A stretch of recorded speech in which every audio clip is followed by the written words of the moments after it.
And the award for the best Die Hard movie of the year goes to the one that doesn't even have Die Hard in the title.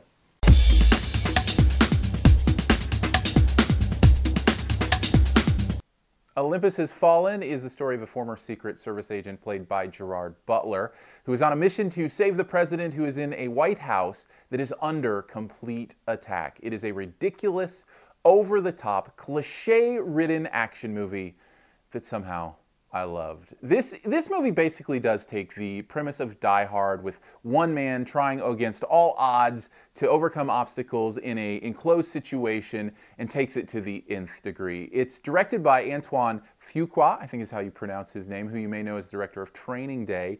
And you can sense right off the bat that he is doing much like he did in Training Day.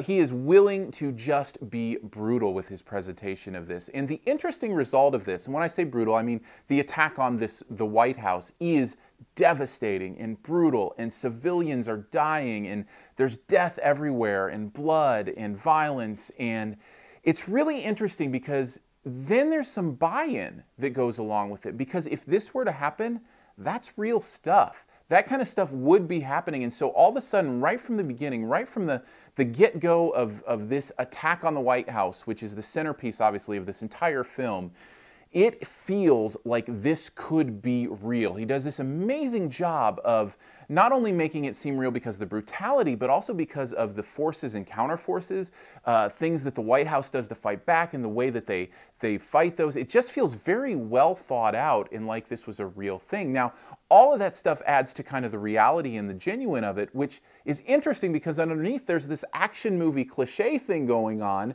that you would think would subvert it in a way that would bother me. But for some reason, I had this really interesting way of just enjoying the action movie kind of cliche stuff for its own merit, and then also respecting kind of the direction of what he did with the realism as well. It kind of worked. I also think a lot of it has to do with the patriotism of it. You don't see a lot of movies that are this flat-out patriotic, USA, chant red, white, and blue kind of movies, and I guess that gets you in a little bit, especially as an American. And it's one of those things where you come out of this movie and you're just going, did I like that as much as I think I liked that? I'm going to have to revisit that, because certainly I couldn't like it this much. I wouldn't call it a fun movie, but it's certainly entertaining in a brutal way, and in a way that I think I come out of it going, yeah, that's one for a discerning moviegoer that I can recommend and say, knowing what you're getting into, there's something here that might be worth exploring.